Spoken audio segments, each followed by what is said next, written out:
Assalamualaikum Sobat Football United, ringan amatiran ala gua ya. Di video kali ini membahas, jadi ada kabar ya kan, Manchester United ini sebenarnya dari bulan Juni kemarin ya kan, ada beberapa nama yang dikaitkan karena memang Ineos ini sedang mereview posisi manajer dari Manchester United, terutama dengan struktur yang baru.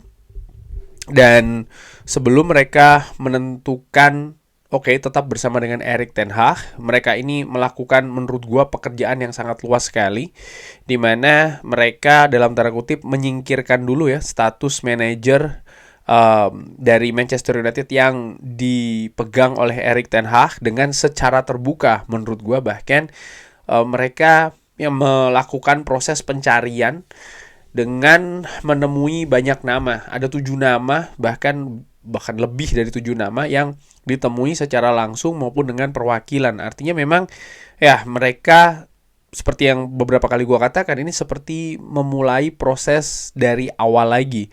Ini tentu saja bukan sesuatu yang bagus bagi manajer Erik ten Hag ya, di mana di beberapa tempat hal seperti ini dianggap tidak etis sebenarnya. Masih ada manajer definitif, tapi klub ini mencari calon lain. Gua analogikan mungkin Sobat Football United yang bekerja di sebuah kantor atau di sebuah perusahaan dengan posisi tertentu, masih memegang posisi tersebut tapi mengetahui kalau perusahaan atau kantor mencari orang lain di posisi yang sama, di mana di posisi tersebut hanya butuh satu orang. Ini kan bukan hal yang etis atau bahkan yang nyaman, terutama ya bagi yang saat itu sedang menduduki posisinya. But anyway, Ineos sudah menentukan akhirnya tetap bersama dengan Erik ten Hag. Bahkan mereka ingin memperpanjang periode Erik ten Hag ya, dengan memberikan perpanjangan kontrak, tapi kabarnya ada ketidakcocokan dengan pihak dari Erik ten Hag, sehingga jalan tengahnya adalah mengaktifkan opsi 1 tahun dari Erik ten Hag di Manchester United. Nah, situasinya ternyata dari beberapa nama yang didekati oleh Ineos, ini tidak hanya Ineos yang memutuskan kita tidak dengan nama ini, atau kita tidak dengan manajer yang itu, kita teruskan dengan yang lain. Artinya dari 7 nama lebih itu kan, ternyata ada juga nama-nama yang disebutkan di media bahwa mereka ini menolak untuk menangani Manchester United.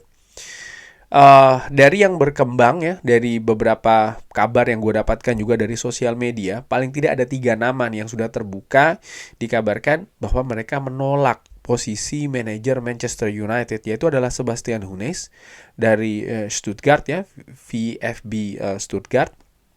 Dia mengatakan kalau dia ini seperti tersanjung dengan tawaran dari Manchester United, tapi dia tidak berminat untuk meninggalkan Stuttgart. Tentu saja dia punya alasan tersendiri ya, yang akan gue bahas nanti tentu saja. Tapi gue ingin ke nama kedua dulu, yaitu adalah Thomas Tuchel. Yang Thomas Tuchel ini bahkan sudah bertemu langsung kabarnya dengan Sir Ratcliffe ya di Monaco, ataupun juga dengan manajemen Ineos, tapi tidak ada kesepakatan. Artinya posisi dari Thomas Tuchel pada saat itu, walaupun dia sudah berakhir dengan Bayern Munchen, bukan berarti dia akan menerima dengan terbuka ya. Ada juga poin-poin yang dia ajukan, dan ketika poin-poin itu tidak bisa disetujui oleh pihak manajemen Manchester United, ya dia juga tidak memaksakan dalam tanda kutip untuk mengambil jabatan manajer dari Manchester United. Dan yang terbaru adalah Xabi Alonso. Xabi Alonso ini juga disebutkan menjadi salah satu kandidat ya, tapi dia menolak.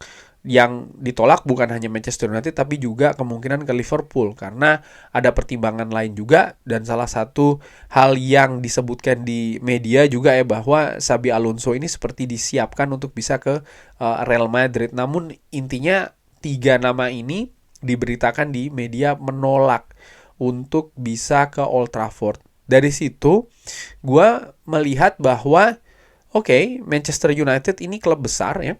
Tentu saja di sisi lain, manajer-manajer yang datang ini juga akan mendapatkan misalnya situasi finansial yang lebih baik, ya kan, kontrak, lalu juga gaji, popularitas. Ini sebenarnya ya bagus secara personal, ya kan. Tapi ternyata itu saja tidak cukup untuk mereka ini ingin ke Old Trafford. Misalnya ada kandidat yang dinilai oleh Ineos atau manajemen Manchester United ini oke, ini menarik ya nama ini. Tapi setelah diproses ternyata mereka mengundurkan diri begitu ya. Kenapa bisa seperti itu? Karena sebagai manajer profesional ya, mereka juga memiliki syarat-syarat, mereka juga memiliki hal-hal yang buat mereka ini harus ada untuk membuat mereka ini bisa bekerja dengan maksimal. Tanpa hal-hal tersebut ya mereka akan sulit, dan mereka melihat ya di Manchester United situasinya tidak demikian atau belum seperti itu. Manchester United 11 musim belakangan ya, sebelum Erik ten Hag datang, Ole Gunnar Solskjaer, Jose Mourinho, Louis van Gaal, dua nama bahkan ini memiliki pengalaman yang sangat dalam, pengalaman yang sangat luas, bahkan prestasi juga yang sangat gemilang di dunia sepak bola di Eropa. Jose Mourinho, Louis van Gaal, ini bukan nama sembarangan. Tapi mereka pun juga akhirnya selesai di Manchester United. Dan kalau di breakdown lagi sesuatu kenapa kok dia bisa selesai di Manchester United, ini bukan hal yang bisa dipandang ringan-ringan saja oleh calon manajer Manchester United selanjutnya. Oke, saat ini manajemen sudah berubah, tapi manajemen baru pun ini juga mereka harus memperbaiki keadaan klub bawaan dari manajemen sebelumnya. Dan untuk memperbaiki ini, mereka harus membuat keputusan-keputusan yang bisa jadi membuat situasi dari manajer baru ini mungkin juga tidak seperti yang mereka harapkan, tidak seperti yang mereka inginkan begitu. Ada beberapa keterbatasan, ada beberapa hal yang membuat tantangan itu akan semakin besar. Contohnya, ini salah satu contoh misalnya di perekrutan pemain. Sering kan hanya berpikir tentang perekrutan pemain. Oke, kita mulai dari perekrutan pemain. Scott McTominay. Erik ten Hag jelas ya di media dia mengatakan bahwa dia sebenarnya ingin untuk mempertahankan Scott McTominay. Tapi dengan pertimbangan lain manajemen memutuskan enggak, dengan kondisi tertentu Scott McTominay ini harus dilepas. Sementara jelas Erik ten Hag konsentrasinya ada pada permainan di atas lapangan dan juga hasil yang diperoleh oleh Manchester United, karena kinerjanya kan dinilai berdasarkan hal tersebut paling tidak oleh media dan juga fans. Ini kan bisa membawa hal yang tidak sesuai dengan apa yang direncanakan. Tentu saja dia di pre-season misalnya ya, dia memiliki rencana, dia memiliki hal-hal yang ingin diimplementasikan untuk musim ini. Tapi hal yang dia harapkan tidak terjadi. Datang pemain-pemain baru. Ini juga sering disebutkan oleh banyak pihak yang mengatakan bahwa Manchester United mendatangkan pemain dengan harga mahal, bla bla bla. Oke. Mahal, kenapa bisa mahal? Mahal itu karena memang bentukan pasar dari Manchester United ini ya seperti itu gitu ya. Ketika mendekati pemain, harga pasti tinggi. Gaji dari pemain pun juga seperti itu. Ini bukan soal masalah Erik ten Hag yang menetapkan harga, enggak gitu. Siapapun manajernya, menurut gua ya, siapapun manajernya untuk saat ini, ketika ingin mendatangkan pemain di Old Trafford pasti harganya tinggi. Itu sudah jelas gitu loh. Nah, pemain-pemain yang datang terlepas dari harganya gua singkirkan dulu ya. Pemain-pemain muda. Pemain-pemain yang diberi semacam kayak batasan oleh Ineos. Dan pemain muda ini tidak seperti di game ya, yang mungkin lebih enak diatur. Pemain muda ini tantangannya juga besar. Mereka belum paripurna, mereka belum bisa diharapkan untuk memberikan impact secara langsung ya. Di mana Liga Inggris ini kompetisinya sangat ketat ya, kompetisi kelas tinggi, ditambah lagi Manchester United. Salah satu klub terbesar di dunia dengan sorotan yang sangat tajam dari segala sudut begitu. Dan ini bukan situasi yang gampang bagi pemain muda maupun juga pelatihnya untuk bisa membuat pemain ini bermain di kapasitas tertinggi dalam jangka waktu yang pendek. Ada proses yang harus dilalui. Dan ini merupakan tantangannya menurut gue yang bisa jadi bagi nama-nama calon-calon manajer itu ini bukan tantangan yang mudah dihadapi ketika mereka misalnya ditunjuk menempati posisi sebagai manajer Manchester United. Ini bukan hal yang mudah begitu ya. Belum lagi misalnya kalau gue tambahkan tekanan dari fans maupun juga dari media. Lihat, bertubi-tubi betul. Erik ten Hag paling tidak dalam jangka waktu 2 musim terakhir ini sudah sering sekali berada pada situasi di ujung tanduk. Dan ini bukan hal yang mudah.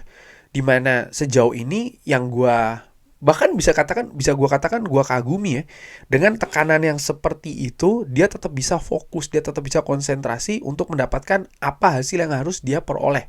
Misalnya final Piala FA, jelas situasinya tidak menguntungkan pemberitaan di media, apapun hasil Piala FA dia akan dipecat.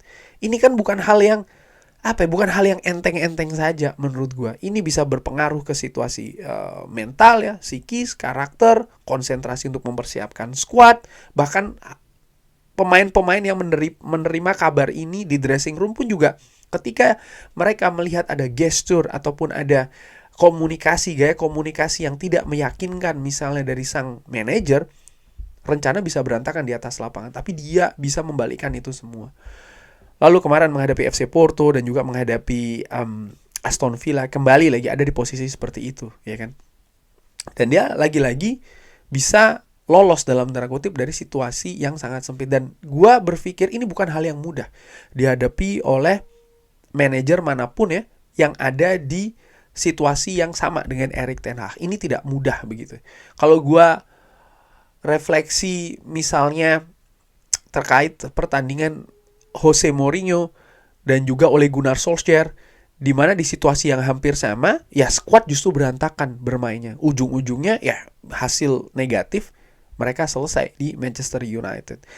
Balik lagi ya, dengan manajemen baru, dengan tekanan, apa yang direncanakan oleh manajemen baru, syarat-syarat yang mereka ajukan, poin-poin yang mereka inginkan, dan juga seperti biasa ya, keadaan tekanan di Manchester United ini bukan sesuatu yang dengan mudah bisa langsung diterima oleh calon manajer manapun. Dan sebaliknya, ketika memang nanti ada misalnya sekali lagi ya pergantian manajer, gue juga ingin melihat bagaimana mereka menghadapi poin-poin tersebut, poin-poin internal misalnya ya, dari manajemen. Sekali lagi, ini bukan hanya sekedar masalah squad ya, bagaimana misalnya fasilitas yang mereka akan dapatkan, lalu juga staf kepelatihan yang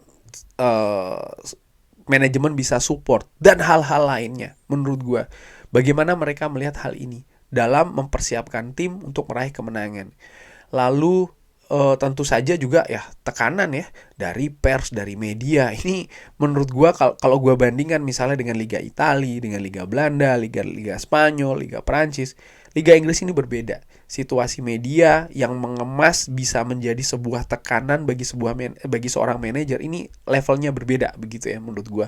Dan ini merupakan tantangan besar, terutama misalnya Manchester United memutuskan untuk mendatangkan manajer dari luar Inggris. Nah, ini juga menurut gue ada hal yang harus dihadapi berupa tantangan yang beda juga nih oleh manajer tersebut, nama tersebut ya. Sehingga menurut gue ya ini yang harus juga dilihat menurut gue sih ya, ketika ada nama yang dia bisa menerima atau dia menyetujui gitu untuk menjadi manajer Manchester United, karena ini bukan situasi yang mudah. Bayangkan 3 nama, Sebastian Hoeneß ya kan, Xabi Alonso, Thomas Tuchel, mereka ini kan punya kompetensi masing-masing, mereka juga memiliki hal-hal positif dengan timnya masing-masing begitu ya.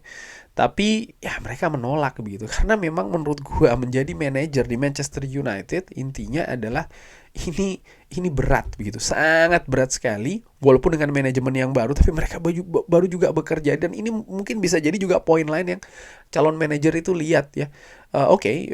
Mereka ingin menyaksikan dulu nih bagaimana kinerja, atau mereka ingin melihat dulu bagaimana kinerja manajemen baru, apakah mereka bisa membuat lingkungan, circumstances atau apapun itu ya, ekosistem bekerja menjadi nyaman, suportif dengan positif misalnya. Ini kan mereka juga ingin lihat ya bagaimana sinergi dengan orang-orang manajemen baru di Manchester United. Mereka juga ingin melihat tersebut ini. Nama-nama yang sempat beredar di media sebagai calon manajer Manchester United. Dan ketika mereka tidak teryakinkan ya, mereka belum mau menerima. Tapi apakah ini berarti bahwa oke, Manchester United ini tidak menjual? Enggak sih, gue tetap melihat bahwa bagi nama-nama lain, Manchester United ini nama-nama lain yang lebih besar misalnya ya, tetap sebagai sebuah klub yang memiliki daya tarik besar. Seperti gue katakan ya, popularitas pastinya akan didapatkan, tantangan besar itu yes, jelas ya. Lalu belum situasi finansial, gaji, kontrak tinggi bagi manajernya. Ini sesuatu yang menurut gue juga bisa menjadi magnet besar bagi nama-nama yang dikaitkan dengan Manchester United. Namun ya tantangannya pun juga nggak main-main, dan sampai dengan saat ini menurut gue Erik ten Hag di luar dugaan sih menurut gue dari musim panas kemarin, sebenarnya menurut gue secara dengan amatiran ya, dan dia masih sangat tertantang untuk bisa memberikan hal yang diinginkan oleh klub, oleh fans.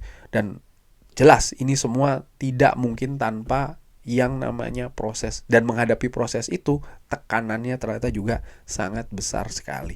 Kurang lebih seperti itu ya, membahas terkait dengan nama-nama manajer yang menolak menjadi bagian dari manajer Manchester United atau yang menjadi manajer Manchester United di musim panas kemarin ya. Terima kasih sudah menyaksikan. Seperti biasa, ada pendapat lain silahkan drop di kolom komen. Jangan lupa like, sholat, dan juga subscribe. Semoga semuanya sehat-sehat selalu, sehat-sehat sekeluarga. Terima kasih sekali lagi. Wassalamualaikum warahmatullahi wabarakatuh. Thank you.